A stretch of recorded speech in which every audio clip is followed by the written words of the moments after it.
Hello बच्चों, क्या हाल चाल, कैसे हैं आप लोग। तो उम्मीद करता हूं आपकी पढ़ाई अच्छी चल रही होगी, क्योंकि अब समय कम है तो दिन रात लगने की ज़रूरत है। तो 10-12 घंटे की सेल्फ स्टडी आप जरूर करें। तो आज हम एक बड़ा इंपॉर्टेंट टॉपिक लेकर आए हैं, कैपेसिटर्स। काफ़ी बच्चों की डिमांड आई कि सर कैपेसिटर्स को कराइए, तो कैपेसिटर टॉपिक को मैं ले रहा हूं और कोशिश करते हैं कि आज एक वीडियो के अंदर ये खत्म हो जाए। ठीक है। So what is capacitor. बिना टाइम वेस्ट किए हुए हम लोग कैपेसिटर की बात करेंगे। तो मुझे बताइए क्रिस, व्हाट इज कैपेसिटर, समझाएं मुझे। आइडिया, एनी आइडिया किसी को कमेंट बॉक्स में लिखे। कैपेसिटर होता क्या है?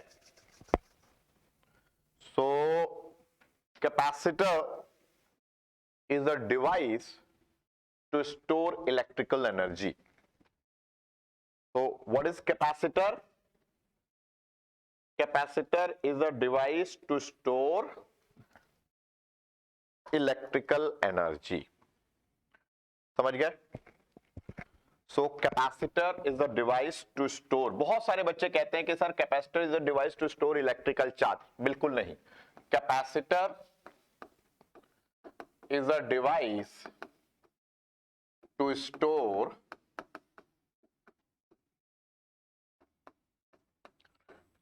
electrical energy. ठीक है। So capacitor is a device to store electrical energy. कई बुक्स में कई बच्चों को कई टीचर ये मानते हैं कि कैपेसिटर में चार्ज स्टोर होता है, पर बच्चों चार्ज स्टोर नहीं होता है। उसका रीजन ये है, कोई भी parallel plate capacitor, capacitor term use ही पैरेलल प्लेट के लिए होता है, तो उनमें इक्वल और अपोजिट चार्ज होता है। तो जब इक्वल और अपोजिट चार्ज है तो net charge on capacitor is zero. So net charge on any capacitor is always zero. So we cannot say capacitor is a device to store charge. It's wrong. What is capacitor? Is a device to store electrical energy. ये बात समझ में आ गया? ठीक है। जैसे पानी स्टोर करने के लिए, वाटर स्टोर करने के लिए टैंक है, वैसे ही एनर्जी स्टोर करने के लिए कैपेसिटर है। अब एक टर्म हमको पढ़ना है, capacitance. Capacitance. So what is capacitance? आप कभी भी किसी भी बॉडी को, चाहे वो स्फेरिकल हो या ना हो, आप किसी भी बॉडी को चार्ज दोगे तो उसका पोटेंशियल बढ़ेगा। When charge given to any body, its potential rises, increases. जब भी हम किसी बॉडी को चार्ज देंगे उसका पोटेंशियल बढ़ना ही बढ़ना है, चाहे वो किसी शेप का हो, चाहे वो किसी डायमेंशन का हो, चार्ज बढ़ेगा बढ़ेगा। इसका मतलब charge is directly proportional to potential, या कह सकते हैं potential is directly proportional to charge. इस प्रोपोर्शनैलिटी को हटाने के लिए हम एक कांस्टेंट लगाते हैं, and that constant is called capacitance. तो कैपेसिटेंस होने के लिए जरूरी नहीं है कि कैपेसिटर हो, किसी भी बॉडी की कैपेसिटेंस हो सकती है, इंसुलेटर की हो सकती है, कंडक्टर की हो सकती है। So C is capacitance. What is capacitance? Capacitance is the ratio of charges to potential. But बड़ा इंटरेस्टिंग ये है कि चार्जेस टू पोटेंशियल का रेशो गिवन बॉडी के लिए कांस्टेंट रहेगा। तो मैं अब आपसे एक बात पूछना चाहता हूं क्रिस, कैपेसिटेंस चार्ज और वोल्टेज पे कैसे डिपेंड करेगा? जल्दी से बताइए, बहुत इंपॉर्टेंट पॉइंट। कैपेसिटेंस चार्ज और वोल्टेज पे कैसे डिपेंड करेगा? Chris, how does capacitance depends on charge and voltage? Online में कमेंट करिए सेक्शन में सब लोग।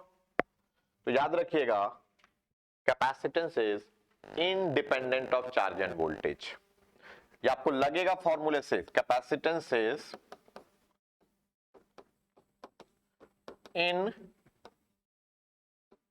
Independent of charge and voltage. Capacitance आपका चार्ज और वोल्टेज पे डिपेंड नहीं करेगा। क्या लिखवाया मैंने? C is a constant. So capacitance is independent of charge and voltage. फिर कैपेसिटेंस किस पे डिपेंड करेगा पता है मुझे? कैपेसिटेंस डिपेंड करेगा ज्योमेट्री पे। कैपेसिटेंस डिपेंड्स ऑन ज्योमेट्री, मतलब shape and size, material, plates के बीच में क्या मटेरियल है। तो capacitance depends on geometry, shape and size, material, medium. बात समझ में आ गया? तो कैपेसिटेंस हमारा चार्ज और वोल्टेज पे कैसे डिपेंड करता है? कैपेसिटेंस हमारा चार्ज और वोल्टेज पे डिपेंड नहीं करता है। कैपेसिटेंस किस पे डिपेंड करता है? ज्योमेट्री पे, शेप पे, साइज पे। पानी की टंकी का कैपेसिटेंस क्या पानी पे डिपेंड करेगा? खाली टंकी है तब भी उसकी 500 लीटर की कैपेसिटी है तो 500 लीटर ही कैपेसिटेंस होगी। तो वही चीज कैपेसिटर के साथ भी, कैपेसिटेंस के साथ भी। किसी बात समझ में आ चुकी है? What is capacitance? Capacitance, capacitance एक तरह से डिपेंड करता है, चार्ज और वोल्टेज पे डिपेंड नहीं करता है। ये ज्योमेट्री पे डिपेंड करता है, ये आपका डायमेंशन पे डिपेंड करता है। बढ़ा जाए आगे, नेक्स्ट पॉइंट। अब मैं कुछ बॉडीज का और कुछ सिस्टम का कैपेसिटेंस निकालने जा रहा हूं। देखिए कैपेसिटेंस किसी भी चीज का हो सकता है, चाहे वो कैपेसिटर ना हो। Capacitance of some common system. तो ध्यान से देखिएगा, कैपेसिटेंस कुछ कॉमन सिस्टम का। तो मैं सबसे पहला जो सिस्टम लेने जा रहा हूं वो मैं लेने जा रहा हूं स्फेरिकल बॉडी। स्फेरिकल बॉडी, कोई भी स्फेरिकल बॉडी है उसका कैपेसिटेंस लेने जा रहा हूं। ध्यान दीजिएगा,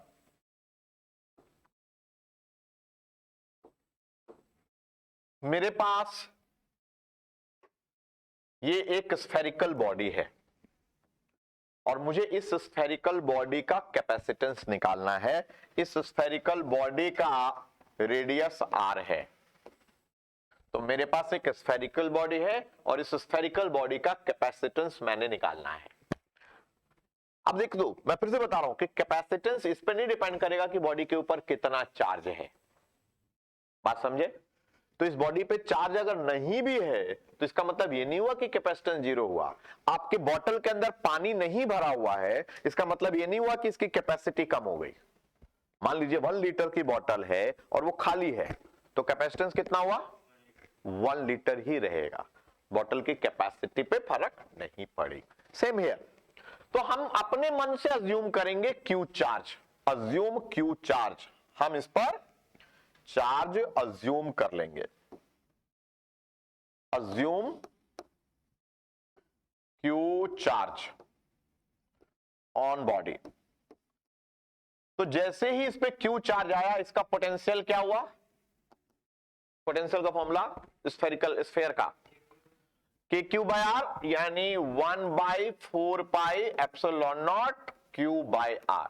ये मेरा पोटेंशियल तो हो गया किसी भी स्फेयर का। और कैपेसिटेंस का formula C = Q by V है। तो Q को Q रखते हैं और पोटेंशियल जो हमने निकाला Q/4πε0r। Q से Q गया तो आपकी कैपेसिटेंस आ गई C = 4πε0r। So this is capacitance. समझ गए? एक इंटरेस्टिंग पॉइंट यहां पर भी कि जो कैपेसिटेंस है स्फेरिकल बॉडी का वो डायरेक्टली प्रोपोर्शनल टू रेडियस है। इसका मतलब जितना बड़ा स्फेयर उतना ज्यादा उसकी कैपेसिटी, उतना ज्यादा उसका कैपेसिटेंस। ठीक है? सो स्फेरिकल कैपेसिटर का कैपेसिटेंस का फॉर्मूला, स्फेरिकल कैपेसिटर का कैपेसिटेंस का formula 4πε0r, 4πε0r। Capacitance directly proportional to radius. ठीक है? यहां तक क्रिस्टल क्लियर? अब एक दो बातें इसमें आपको और लिखनी है, दो बातें आपको और लिखनी है। वो पहली बात, पहली बात कि मैं अर्थ की बात कर रहा हूं, अर्थ वैसे है क्या? अर्थ भी स्फीयर है। अच्छा, अर्थ को आप कंडक्टिंग स्फीयर मानोगे या डाइलेक्ट्रिक स्फीयर मानोगे? तो अर्थ को हम लोग डाइलेक्ट्रिक स्फीयर मानते हैं। अर्थ एक तरह से डाइलेक्ट्रिक स्फीयर है। थोड़ा सा इसमें कंफ्यूजन है, कुछ लोगों को लगता है कि कंडक्टिंग है, लेकिन ये डाइलेक्ट्रिक स्फीयर लिया जाएगा। पर कोई बात नहीं, जैसा भी स्फीयर हो। अर्थ की वैसे अर्थ का पोटेंशियल कितना होता है? The potential of earth is 0, क्योंकि किसी भी बॉडी की अर्थिंग करते हैं तो उसका पोटेंशियल क्या हो जाता है? किसी भी बॉडी की अर्थिंग करते हैं तो उसका पोटेंशियल 0 हो जाता है। अर्थ का पोटेंशियल हम लोग 0 लेते हैं। अर्थ का पोटेंशियल हम लोग कितना लेते हैं? तो कैपेसिटेंस कितनी हो गई? इनफाइनाइट। Capacitance infinite. लेकिन मतलब in general the potential of earth is taken to be 0। Potential of earth is taken to be 0। Earth का पोटेंशियल हम 0 लेते हैं, तो इसकी कैपेसिटेंस कितनी हो गई? इनफाइनाइट। लेकिन अगर हम एक हाइपोथेटिकल सिस्टम माने, if earth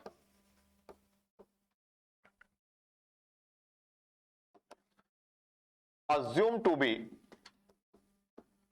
a conducting sphere, अगर हम इसको कंडक्टिंग स्फीयर मान लें तो इसकी कैपेसिटेंस तो हो गई 4 पाई एप्सिलॉन नॉट आर। जब आप इसे सॉल्व करोगे तो ये हो जाएगा 6400 किलोमीटर डिवाइडेड बाय 9 इंटू 10⁻⁹। इसको एक बार सोल्व करिए, तो जब आप इसे सॉल्व करेंगे तो ये आएगा 711 माइक्रोफैराड। यानी अर्थ जैसा स्फेरिकल बॉडी भी, अगर हम अर्थ जैसा स्फेरिकल बॉडी भी ले लें तो उसकी कैपेसिटेंस कितनी होगी? 711 माइक्रोफैराड, 711 माइक्रोफैराड। एक बार आप चेक कर लेंगे कि जो डाटा मैंने लिखी है वो सही है या गलत है, देख लेते हैं। क्योंकि 10 की पावर 9 और उधर हो गया 1 2 3 5, तो 64/9, ये ऊपर गया तो कितना हो गया? 10 की पावर 3 2 5, 9 में से 5 गया 4, यही हुआ ना। और इसको करेंगे तो कितना आएगा? 9 7 63। ठीक है, समझिए, कैलकुलेशन आप कर लीजिएगा। क्लियर हो गया? Any problem, any doubt? नहीं। सो ये आपका अर्थ के बारे में बात हो गई। एकदम क्रिस्टल क्लियर करते चलिए, कैपेसिटेंस में कोई प्रॉब्लम किसी को नहीं आनी चाहिए कभी भी।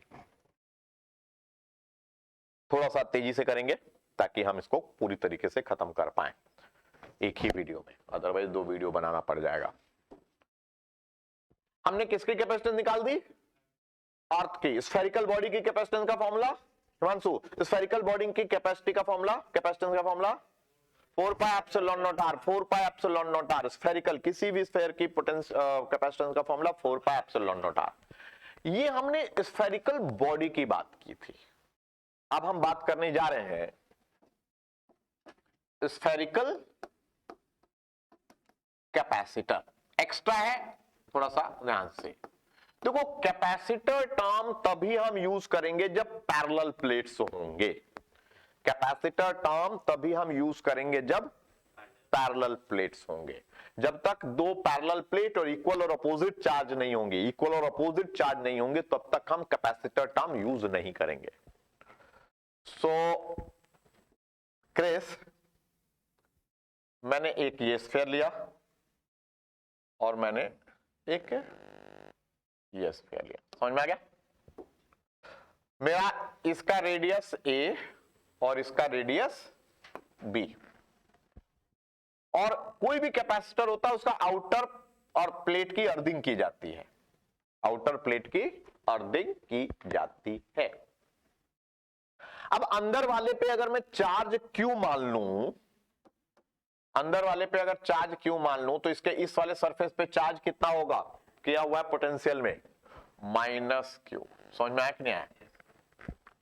अगर कभी भी आपको पोटेंशियल निकालना हो तो दोनों सरफेस, मतलब आप दो तरीके हैं। आपको क्या करना है, दोनों सरफेस के बीच का पोटेंशियल डिफरेंस निकालना है। दोनों सरफेस के बीच का पोटेंशियल डिफरेंस निकालना है। तो पोटेंशियल इनर सरफेस पे कितना है ये बताइए। इनर सरफेस पे पोटेंशियल है के हटा देते हैं 1/4 pi epsilon nought 1/4 pi epsilon not Q by A. पक्का सनोज यही होगा या कुछ और होगा? ये क्यू की वजह से है, लेकिन माइनस क्यू की वजह से भी होगा। और वो कितना होगा माइनस क्यू की वजह से? -1/4 पाई एप्सिलॉन नॉट। वो माइनस पहले ले चुका हूं तो माइनस। ये बात समझ में आ गया हिमांशु? आउटर प्लेट, आउटर वाले सरफेस की पोटेंशियल कितनी होगी? सनोज आउटर वाले की पोटेंशियल कितनी होगी? 0। क्यों? क्योंकि उसकी अर्थिंग की हुई है। तो जैसे उसकी अर्थिंग की है पोटेंशियल उसकी 0 हो गई। किसी भी बॉडी का अर्थिंग अगर हो जाए, अर्थिंग करने के बाद उसका पोटेंशियल 0 हो गया। समझ गए? तो मेरा पोटेंशियल डिफरेंस क्या आएगा? VI minus VO। तो ये आ गया Q/4 pi epsilon not 1/A minus 1/B। ये मैंने दोनों को घटा दिया जो था। ये मेरा पोटेंशियल आ गया। कैपेसिटेंस का formula C is equal to Q/V। नहीं, general formula C is equal to Q/V। अगर आप उसकी बात करोगे, स्फेरिकल बॉडी की बात करेंगे, तब 4 pi epsilon naught R। General formula capacitance का C is equal to Q/V। तो Q/V की जगह पे Q/4 पाई एप्सिलॉन नॉट, और ये आ गया 1/A माइनस 1/B। Q से Q गया तो कैपेसिटेंस आपके पास आ गया। जब इसको सिंप्लीफाई किया जाएगा 4 pi epsilon not A into B upon B minus A। समझ गए? So capacitance of a spherical capacitor, this is the capacitance of a spherical capacitor. So किसी भी spherical capacitor का capacitance 4 pi epsilon not AB upon B minus A। Clear बात?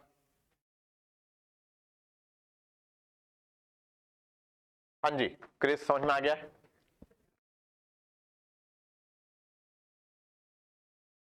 सनोज, देव, बताएं मुझे। चलिए मैं आगे बढ़ूं। तो ये स्फेरिकल कैपेसिटर। अब एक चीज और मैं आपको बता दूं, एक केस मैं आपके सामने लेना चाहता हूं।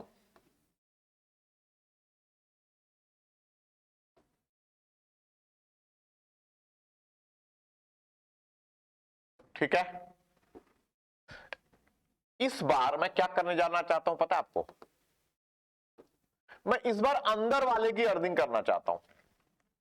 इस बार मैं अंदर वाले की अर्थिंग करना चाहता हूं। तो जिसकी हम अर्थिंग करते हैं उस पे चार्ज हम नहीं दे सकते, क्योंकि जो मर्जी चार्ज देंगे वो अर्थ में फ्लो कर जाएगा। हमको चार्ज किसको अज्यूम करना पड़ेगा?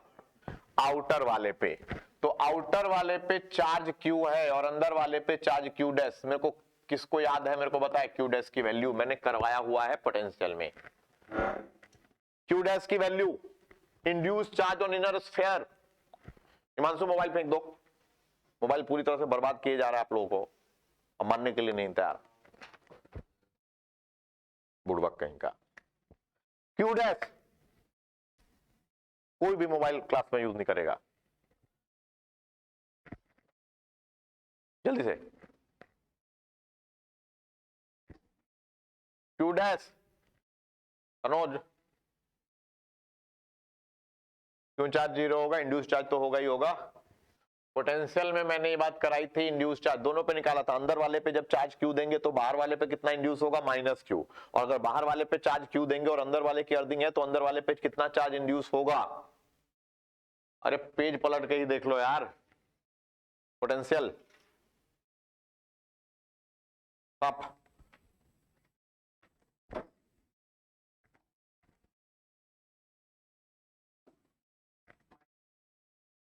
-A/B इंटू Q, ये डिराइव कराया था मैंने, ये मैंने आपको समझाया था। अब मुझे फिर से अंदर वाले का पोटेंशियल बताइए, मुझे अंदर वाले के सरफेस का पोटेंशियल, अंदर वाले के सरफेस का पोटेंशियल कितना है, कितना होगा, 0, क्योंकि उसकी हमने अर्थिंग कर दी है। अब बाहर वाले का पोटेंशियल निकालेंगे, बाहर वाले का पोटेंशियल हो जाएगा अंदर वाले के, पहले बाहर वाले की अपनी वजह से 1/4 pi epsilon not Q by B, minus, minus इसलिए क्योंकि नेगेटिव चार्ज है, induce charge, 1/4 pi epsilon nought, ये वाला minus A by B, minus ले चुका हूं मैं तो चलो A by B Q divided by, अंदर वाले की वजह से ये तो बी ही रहेगा ना, तो पोटेंशियल वी नॉट, फिर से मेरी बात ध्यान से समझना, पोटेंशियल वाला टॉपिक जिसने पढ़ा होगा उसको ये बात समझ में आएगी, जिसने नहीं पढ़ा होगा उसको उतना नहीं समझ में आएगा। तो 1/4 pi epsilon naught A Q by B square, तो आउटर प्लेट की पोटेंशियल हो गया 1/4 pi epsilon not Q common, Q common, ठीक है, सही कर रहा हूं कि नहीं कर रहा हूं बता दो मेरे को। हाँ जी,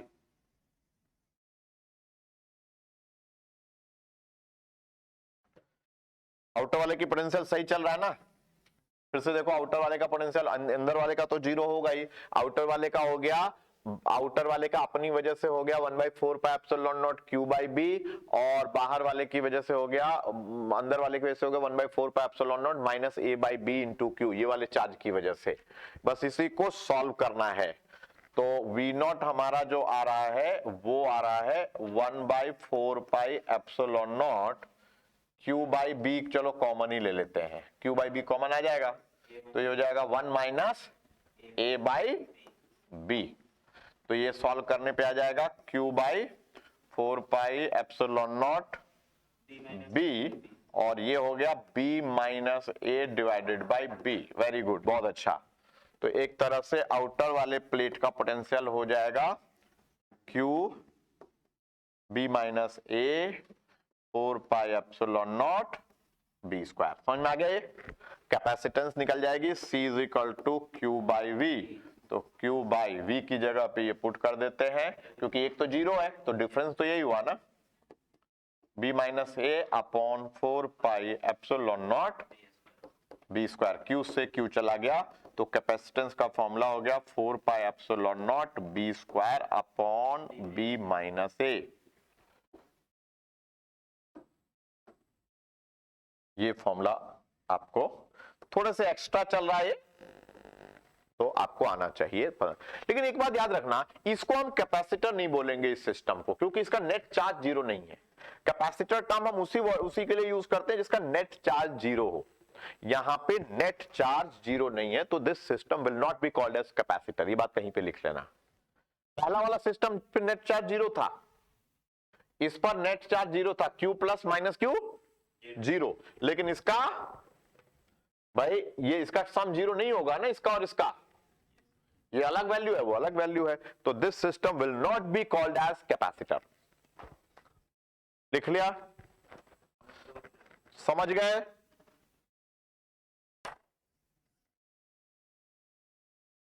हाँ जी,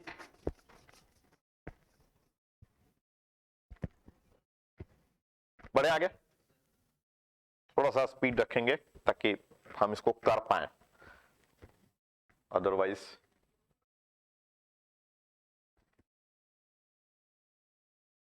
चलिए बढ़ा जाए, थोड़ा सा समझ लेंगे तो कभी भी इसमें परेशानी नहीं आएगी, बहुत इजी, बहुत प्यारा और समझने लायक टॉपिक।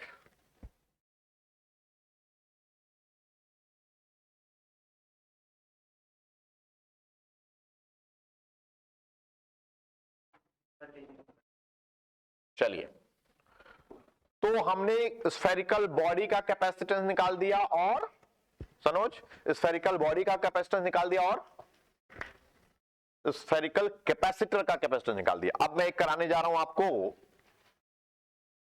तीसरा पार्ट, सिलेंड्रिकल कैपेसिटर।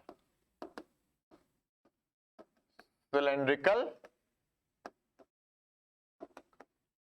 कैपेसिटर, तो सिलेंड्रिकल कैपेसिटर को समझते हैं। सिलेंडर नहीं मिलेगा, ठीक है,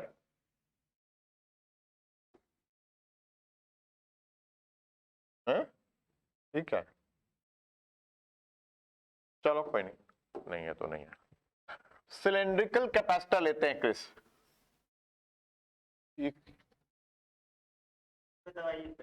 इसी को अंडू है कहां ये,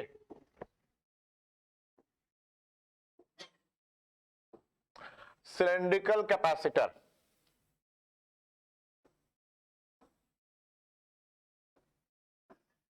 यार क्या हो रहा है मेरे साथ,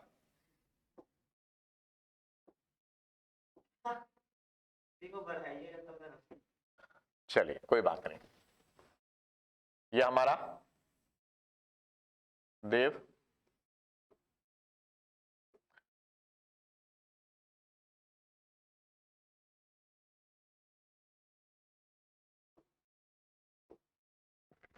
सिलेंड्रिकल कैपेसिटर।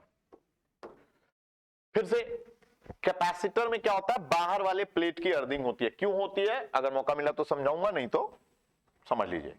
बाहर वाले प्लेट की अर्थिंग करते हैं, अंदर वाले पे हम चार्ज क्या करें, मान लेते हैं चार्ज, अंदर वाले पे हम चार्ज मान लें देव,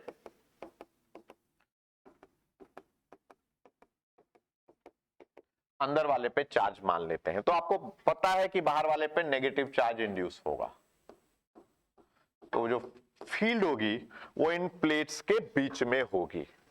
फिर से अब यहां पे क्या है, सिलेंडर के सरफेस का पोटेंशियल आपको नहीं डिराइव करवाया गया है, और वो सिलेबस में है भी नहीं। सिलेंडर के सरफेस का पोटेंशियल हम लोगों ने डिराइव नहीं किया है, तो आपको रिजल्ट भी नहीं पता है। तो एक चीज हम कर सकते हैं, हम कहीं पर भी हम इलेक्ट्रिक फील्ड निकाल लेते हैं, यहां पे इलेक्ट्रिक फील्ड निकाल लेते हैं। तो इलेक्ट्रिक फील्ड का फॉर्मूला बताइए, सिलेंडर की वजह से, तो सिलेंडर की वजह से, किसी लाइन वायर की वजह से इलेक्ट्रिक फील्ड का फॉर्मूला होता है लैम्डा अपॉन 4, सॉरी 4 की जगह पे 2 होता है, lambda upon 2 pi epsilon naught R, और लैम्डा जो होता है वो चार्ज पर यूनिट लेंथ होता है। ये बात तो आती है। अब इलेक्ट्रिक फील्ड और पोटेंशियल में रिलेशन क्या होता है, देव मेरे को जल्दी से आप बताएंगे, इलेक्ट्रिक फील्ड और पोटेंशियल में फॉर्मूला क्या होता है, रिलेशन क्या होता है, what is the relation between electric field and potential, बोलो Sneha. E is equal to minus dV by dr, very good, E is equal to minus dV by dr, ये फॉर्मूला होता है। तो मैं इस इलेक्ट्रिक फील्ड की जगह पे minus dV by dr equal to lambda upon 2 pi epsilon naught r कर दूं, तो माइनस dV क्या हो गया, lambda upon 2 pi epsilon naught r dr। अब मैं इसको इंटीग्रेट कर दूं तो मेरा पोटेंशियल डिफरेंस आ जाएगा कि नहीं आएगा। अच्छा कहां से कहां इंटीग्रेट करूं, अंदर वाले सरफेस का पोटेंशियल मैं मान लेता हूं V, बाहर वाले सरफेस का पोटेंशियल कितना है, क्यों 0, अर्थिंग है, अंदर वाले का R की रेडियस कितना है, मान लेते हैं सिलेंडर का अंदर वाले का रेडियस, चलो R ही ले लेते हैं, या कुछ लेना है A ले लेते हैं, बाहर वाले का रेडियस B, ये समझ में आया कि नहीं आया, अंदर वाले का रेडियस A ले लिया, बाहर वाले का रेडियस का B लिया। यहां तक मेरे को पता है, कोई समस्या हो, किसी तरह की परेशानी हो तो मैं बताऊं, वैसे तो आपको रिजल्ट से मतलब होगा, लेकिन मैं इसको, इस लेक्चर को ऐसा बनाना चाहता हूं कि 12th के बच्चे भी इसको इनिशियल लेवल पे देख सके, तो उनको अब समझ में आए। और dV का इंटीग्रेशन V हो गया 0 लोअर लिमिट V माइनस, तो एक तरह से हम जब इसको सिंप्लीफाई करेंगे तो 0 माइनस V माइनस हो जाएगा। चलिए lambda upon 2 pi epsilon naught constant, what is the formula, dr by r का इंटीग्रेशन क्या होगा, dr बाय r का integration natural log r, natural log r, dr by r, dx by x का integration natural log x। यहां तक clear हो गया। तो इसको जब हम करेंगे upper limit 0 minus lower limit v, इधर हो गया lambda upon 2 pi epsilon not ln b minus ln a। इसको जब सिंप्लीफाई करोगे तो ये v हो जाएगा, v is equal to lambda upon 2 pi epsilon naught, और लॉग की प्रॉपर्टी जिसको याद हो वो क्या लिख सकते हैं, log a minus log b क्या होता है, b बाई a। तो अच्छा, लेमडा को चार्ज बाय लेंथ लिख सकते हैं, तो q by 2 pi epsilon naught l ln b by a। तो मेरे पास v आ जाएगा और c is equal to q by v। ये v का फॉर्मूला भी आप याद कर सकते हो, ये v का फॉर्मूला याद कर सकते हो। थोड़ा सा डिटेल में जा रहा हूं मैं, तो c is equal to q by v, तो जब मैं करूंगा तो इससे कट जाएगा, तो q बाई v की जगह पे q by 2 pi epsilon naught l ln b by a। q से q गया तो मेरे पास कैपेसिटेंस का फॉर्मूला आ गया, c इज इक्वल टू क्या आया, 2 pi epsilon naught l ln b by a। समझ गए कि नहीं स्नेहा? सो कैपेसिटेंस ऑफ सिलेंड्रिकल कैपेसिटर, वैसे कॉन्सेप्ट बनाने के लिए ये सारा फॉर्मूला याद रखिए, बहुत सफिशिएंट है आपके लिए। तो आज हम कैपेसिटेंस निकाल रहे हैं डिफरेंट सिस्टम का। सो कैपेसिटेंस आ गया 2 pi epsilon naught l ln b by a। Capacitance C is equal to 2 pi epsilon naught l ln b by a। पढ़ा जाए।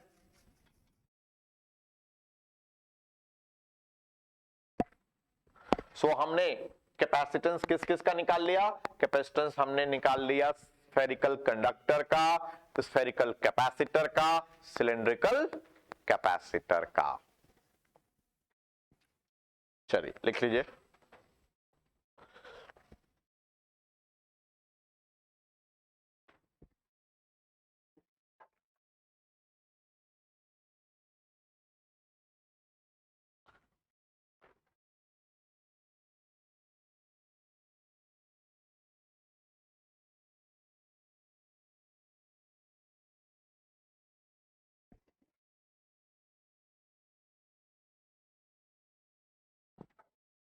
आगे बढ़े, हो गया Sanoj.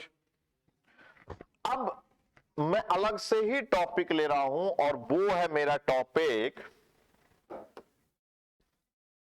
Mainly parallel plate capacitor. तो मैं यहां पे ये सिलेबस में आपके है स्क्वायर प्लेट कैपेसिटर, जिसको पैरेलल प्लेट कैपेसिटर करके आपको देगा, तो square plate capacitor. Square plate capacitor में आपके जो प्लेट्स होंगी, अब ये विजुलाइज करने में थोड़ी सी दिक्कत होगी, 3D में लाना पड़ेगा। हमारे पास इस तरीके के प्लेट्स होंगे। बात समझ में आ रहा है?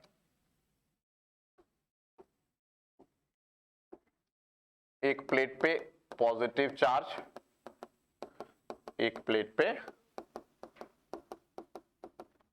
नेगेटिव चार्ज, दूसरे प्लेट की हमेशा अर्थिंग। इन दो प्लेट के बीच का डिस्टेंस d ले लिए। ये ऐसे है, बच्चे कंफ्यूज होते हैं। प्लेट जो है वो इस तरीके के होंगे, ये इस तरह के, तो दो स्क्वायर प्लेट, उनके बीच में फील्ड रहेगा। ठीक है। आपके फैन में जो कैपेसिटर लगा है वो कौन सा कैपेसिटर है? सिलेंड्रिकल कैपेसिटर है, घरों में लगा रहता है बीच में एक व्हाइट सा। हाँ, स्फेरिकल कैपेसिटर। तो स्क्वायर प्लेट कैपेसिटर अभी हम कर रहे हैं। तो ये प्लेट नहीं, जो भी स्टैंडर्ड कैपेसिटर होते हैं उन सबकी एक प्लेट की अर्थिंग होती है। अर्थिंग करने से उनकी कैपेसिटेंस बढ़ जाती है। ठीक है। तो अब हमारा मकसद क्या करना होता है, हमको पोटेंशियल डिफरेंस निकालना होता है। फिर से हमको प्लेट के ऊपर कितना पोटेंशियल है वो हमें नहीं पता है, कोई फॉर्मूला कि प्लेट के सरफेस पे कितना पोटेंशियल है। बात समझ में आ रहा है? वैसे तो किसी भी कंडक्टर के सरफेस के पोटेंशियल का हम यूज कर सकते हैं, इस्तेमाल कर सकते हैं, लेकिन चलिए आपको मैं मान के चलता हूं नहीं पता है, तो हम क्या करेंगे, जब हमको पोटेंशियल नहीं पता, फॉर्मूला नहीं पता है, तो हम बीच में कहीं एक पॉइंट लेके हम फील्ड निकालेंगे। अब यहां पे जो फील्ड होगा, दिव्या, स्नेहा, यहां पे जो फील्ड होगा वो किस प्लेट की वजह से होगा? फील्ड दोनों की वजह से होगा। Field will be both the charges. तो इसकी वजह से जो फील्ड होगा वो भी इस डायरेक्शन में होगा, और इसकी वजह से जो फील्ड होगा, ये बात समझ में आया कि नहीं आया कि क्यों सेम डायरेक्शन में होंगे?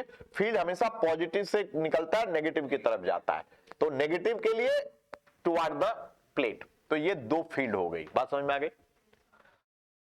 अब किसी भी चार्ज प्लेट की वजह से इलेक्ट्रिक फील्ड का फॉर्मूला बताइए, अगर किसी को याद है तो। किसी भी कंडक्टिंग प्लेट या चार्ज प्लेट की वजह से, थिन सीट की वजह से इलेक्ट्रिक फील्ड का फॉर्मूला, थिन सीट की वजह से इलेक्ट्रिक फील्ड का formula, Sanoj? Sigma by 2 epsilon not. अब दोनों की फील्ड ऐड होनी है तो सिग्मा बाई 2 एप्सिलॉन नॉट। तो मुझे electric field E is equal to sigma by epsilon nought आ गया। मेरी electric field E is equal to sigma by epsilon nought आ गया। Now what is sigma? Charge, surface charge density, charge by area, तो Q by A epsilon nought. यहां तक बात समझ में आ गई? कैपेसिटर के लिए आप E is equal to V by D direct use कर सकते हो। Minus D by D R से इंटीग्रेट सॉल्व करूंगा तो यही आएगा। तो for capacitor you can use formula E is equal to V by D. So instead of E you can use equal to V by D. ये मैं कर चुका हूं, तो मेरे पास Q by A epsilon nought आ गया, तो मेरे पास पोटेंशियल डिफरेंस आ गया QD upon A epsilon nought. तो capacitance C is equal to Q by V, तो Q बाई V की जगह पे QD by A epsilon nought. Q से Q चला गया, तो कैपेसिटेंस का फॉर्मूला बहुत प्यारा formula A epsilon not by D, जो आप सब जानते हैं, आ गया हमारे पास। So capacitance of a parallel plate capacitor is A epsilon naught by D. हाँ, ठीक है। Parallel plate capacitor generally square plate के लिए बोला जाता है, मतलब सिलेबस में हमको ये दिया हुआ। Otherwise parallel plate capacitor, spherical capacitor भी पैरेलल प्लेट कैपेसिटर है, सिलेंड्रिकल कैपेसिटर भी पैरेलल प्लेट कैपेसिटर है। लेकिन क्योंकि आपके सिलेबस में पैरेलल प्लेट कैपेसिटर को यही दिया गया है, तो आप इस पर फोकस करेंगे। समझ गया सब लोग? बोलिए, क्लियर है यहां तक? आगे बढ़ा जाए? चलिए, बहुत अच्छा। अब हम इस प्लेट, स्क्वायर प्लेट कैपेसिटर को थोड़ा डिटेल में पढ़ेंगे।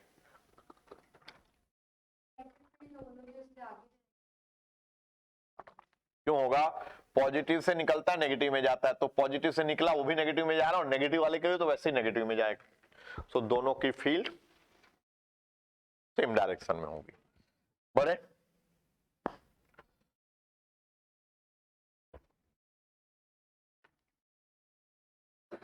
अब मैं यहां पर एक चीज कराने जा रहा हूं जो आपके काम की बात है। आप लिखेंगे force between plate, force between plates in a capacitor. तो ये मेरे पास एक कैपेसिटर है, एक प्लेट के ऊपर पॉजिटिव चार्ज, एक प्लेट के ऊपर नेगेटिव चार्ज, दूसरा सरफेस अर्थिंग है, ये अंडरस्टूड रहेगा। तो मुझे एक प्लेट की वजह से फोर्स निकालना है दूसरे प्लेट पे, तो इसकी फील्ड की डायरेक्शन ये हो गई। तो पॉजिटिव प्लेट की वजह से नेगेटिव प्लेट पे हम फोर्स निकालते हैं।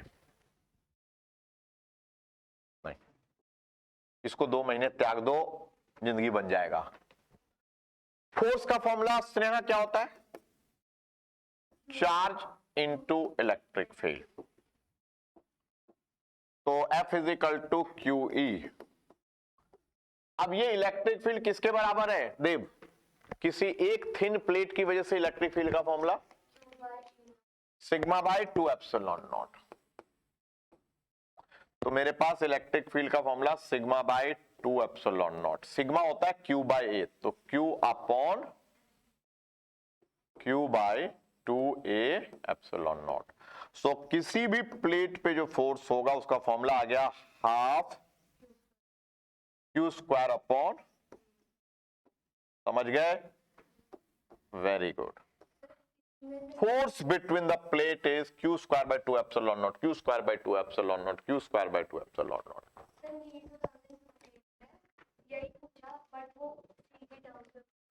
कन्वर्ट कर दो, A epsilon naught by D is equal to C,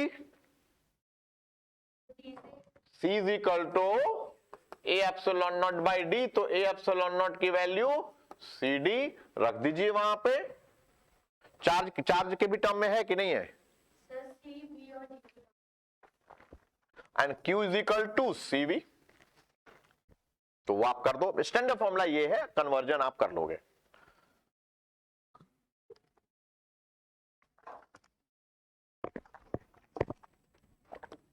So force between the parallel plate capacitor is Q square by 2 epsilon naught, Q square by 2 epsilon naught. Clear? बढ़े आगे। हमने force निकाल लिया। इसके बाद फोर्स निकालने के बाद नेक्स्ट लिखेंगे energy of a capacitor. Energy. So next I am going to explain energy of a capacitor.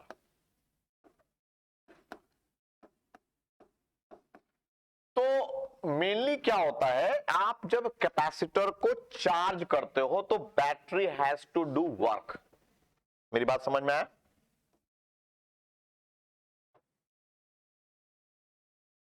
In charging capacitor, भाई चार्ज अपने आप तो आएगा नहीं। In charging capacitor battery has to do work, battery को वर्क करना पड़ा। तो ये रहा कैपेसिटर और ये रहा बैटरी, वी पोटेंशियल का battery. Let charge supplied by battery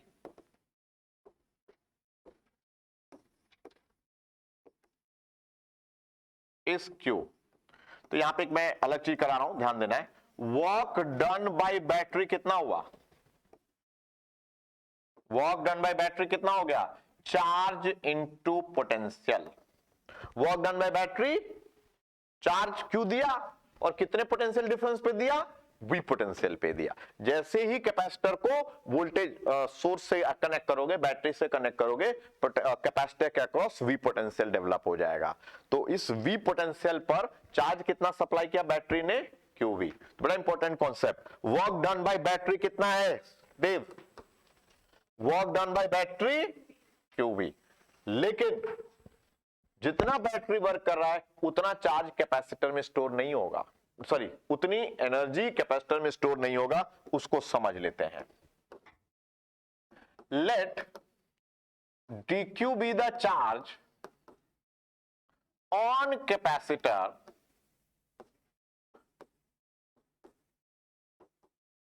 eight any time.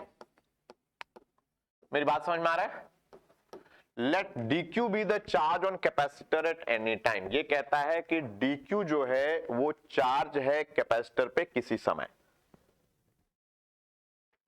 या एक काम करते हैं उल्टा, dq की जगह पे q चार्ज हम मान लेते हैं और dq चार्ज देने में कितना वर्क करना पड़ेगा। Let q be the charge on capacitor at any time.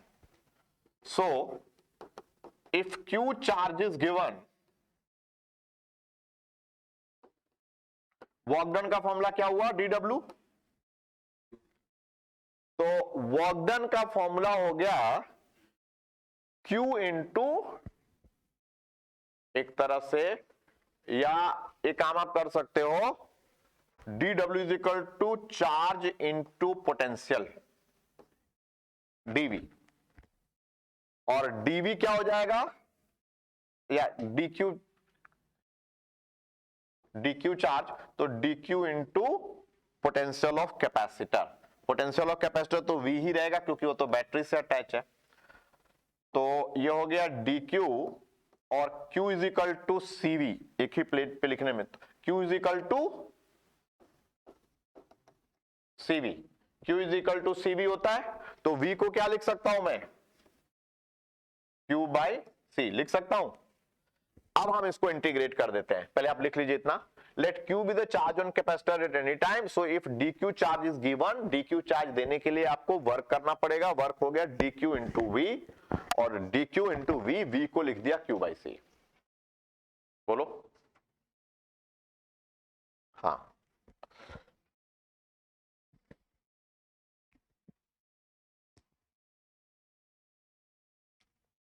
ठीक, समझ में आ गया। तो dq into Q by C, अब आप इसको इंटीग्रेट कर दीजिए, अब आप इसे इंटीग्रेट कर दीजिए,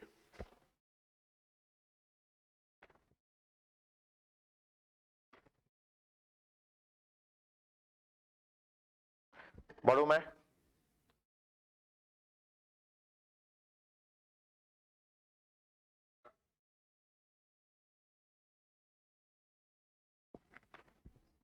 चलिए, तो मेरे पास dw किसके बराबर आया, मेरे पास dw आया dq into Q by C, तो 1 by C Q dq। Total work done के लिए मुझे इसको इंटीग्रेट करना पड़ेगा, चार्ज कहां से कहां दिया मैंने, 0 से Q, Q dq, इसको जब इंटीग्रेट करोगे Q dq का इंटीग्रेशन क्या हो जाएगा, Q स्क्वायर बाई 2, तो यही वर्क पोटेंशियल एनर्जी में स्टोर हो जाएगी। So this work will stored as potential energy, तो पोटेंशियल एनर्जी कितनी हो जाएगी, half Q square by C। अब Q is equal to CV होता है, तो half C square V square by C, तो एक फॉर्मूला हो गया हाफ CV स्क्वायर। ये बात समझ में आ रहा है। तो इसी तरीके से जब अलग अलग तरीके से आप इसको करोगे, तो half CV square standard formula याद करने लायक, half Q square by C, ये फॉर्मूला हमने डिराइव किया ही क्या, Q इज इक्वल टू हमने CV रखा, हम उल्टा भी कर सकते हैं, C को Q बाई V रखेंगे, Q से Q कट जाएगा, तो हाफ QV। ये तीन फॉर्मूले आपको याद रखने हैं, और लेकिन अब बड़ी इंटरेस्टिंग बात बताने जा रहा हूं जिस पे आपको ध्यान देना है। Energy stored in capacitor half CV square, energy stored in capacitor half CV square, half Q square by C या half QV। Energy stored in capacitor half CV square, half Q square by C या half QV, ये याद कर लेना है, ठीक है। हाँ जी देव, बताएं मुझे प्लीज। अब आप आइए पिछले पेज पे, वर्क डन बाय बैटरी कितना है, Q इंटू वी है, इसको भी तोड़ा जा सकता है, वर्क डन बाय बैटरी है Q इंटू वी, इसको तोड़ोगे तो ये CV स्क्वायर हो जाएगा या Q स्क्वायर बाई C हो जाएगा, हाफ टर्म नहीं है। तो एक इंटरेस्टिंग पॉइंट आपको जो लिखना है वो ये लिखना है कि बैटरी जितना वर्क करेगा उसका 50% ही स्टोर होगा, 50% विल बी लॉस्ट। बात समझ में आ गया, सराउंडिंग हीट के फॉर्म में, लाइट के फॉर्म में लॉस कर जाएगी। सो आप लिखोगे out of the work done by battery, out of the work done by battery,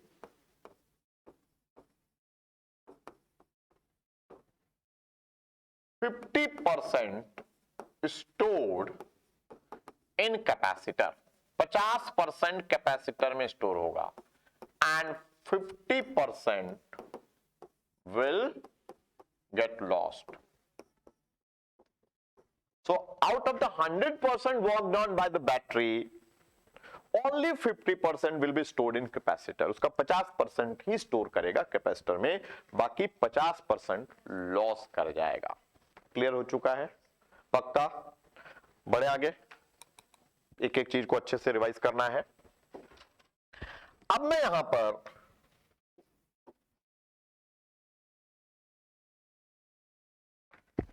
कराने जा रहा हूं एक term, that is charging of a capacitor. फिर से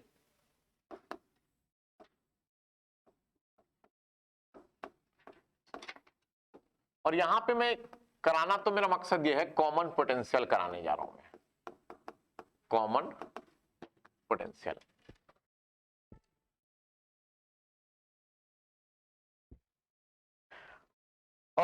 मैं दो कैपेसिटर ले रहा हूं।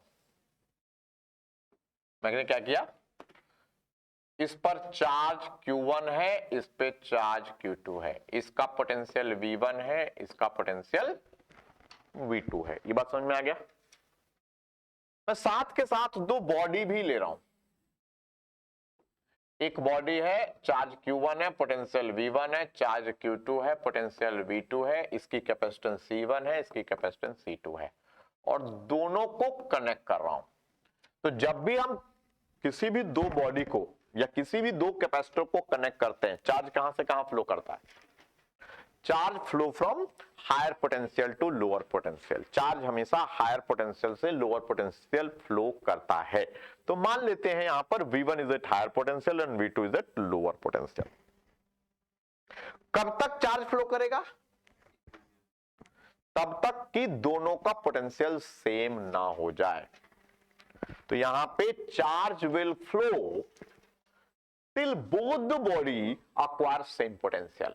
चार्ज आपका फ्लो करेगा तब तक जब तक कि दोनों बॉडी सेम पोटेंशियल एक्वायर ना कर ले। उसको बोलते हैं कॉमन पोटेंशियल। अब जब कॉमन पोटेंशियल करेगा तो हम कॉमन पोटेंशियल का फॉर्मूला होगा total charge upon total capacity. Total charge divided by total capacity.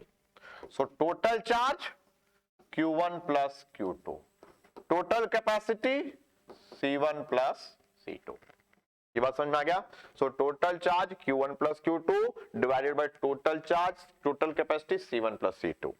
अगर मैं इसको फर्दर तोड़ूंगा तो Q1 को क्या लिख सकता हूं? C1 V1। Q2 को क्या लिख सकता हूं? C2 V2 upon C1 plus C2। तो ये फॉर्मूले आपको याद रखना है कॉमन पोटेंशियल का। सो कॉमन पोटेंशियल का basic formula total charge upon total capacity, C1 V1 plus C2 V2 divided by C1 plus C2। This is the formula of common potential. ठीक है, लिखिए इसे।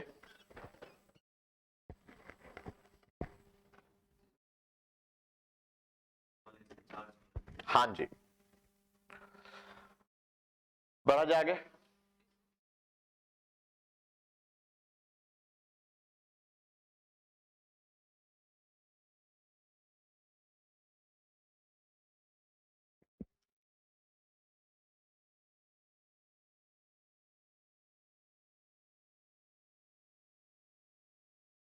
जल्दी से।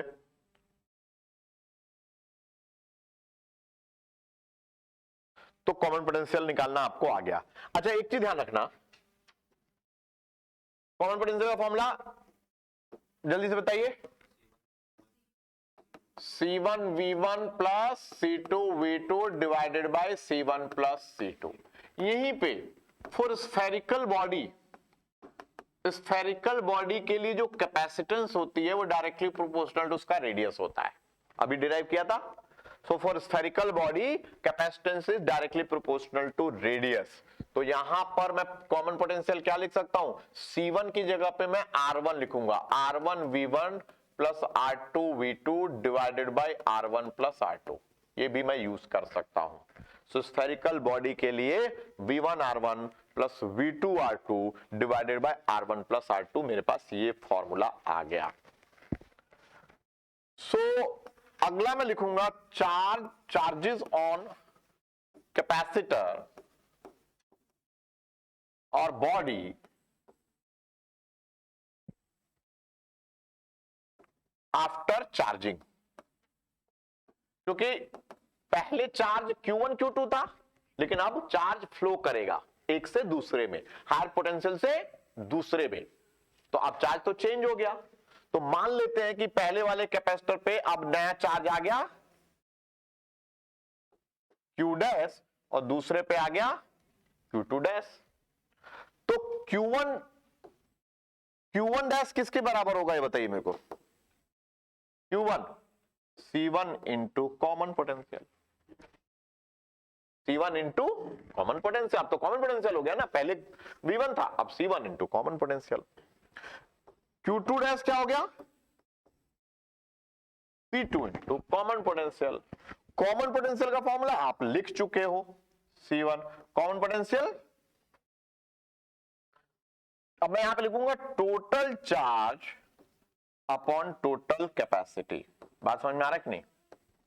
तो मेरे पास Q1 डैश का फॉर्मूला बन गया C1 upon C1 plus C2 into total charge, और इसी तरीके से Q2 डैश का फॉर्मूला बन गया C2 upon C1 plus C2 into total charge. समझ गए?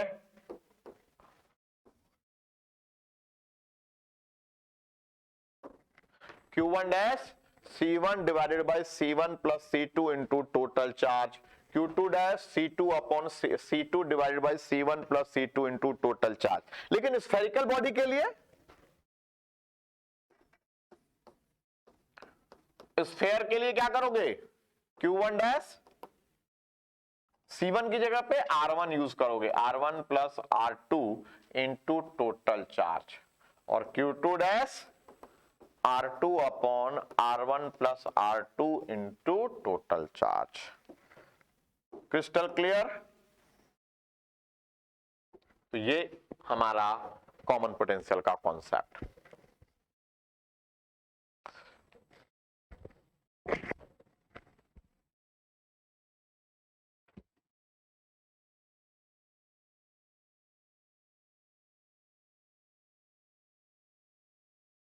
कहीं कोई समस्या किसी भी तरह की बताइए मुझे।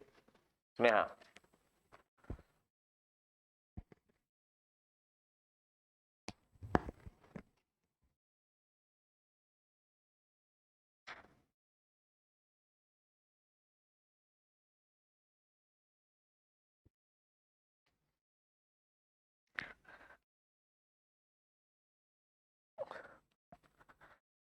थोड़ा सा जल्दी बढ़े आगे।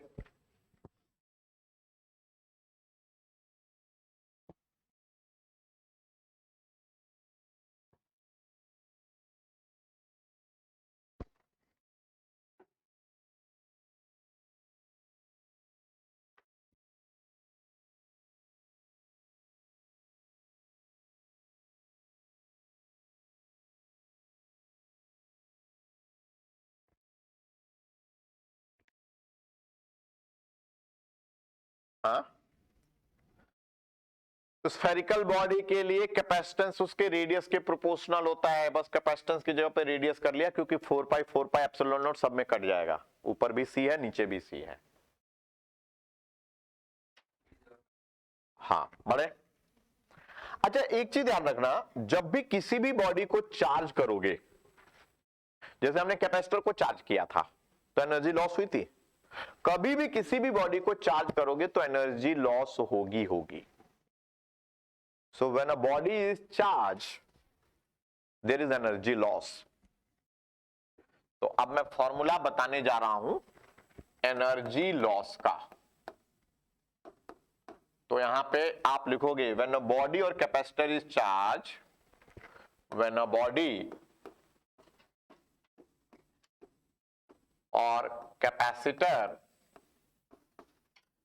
Is charged,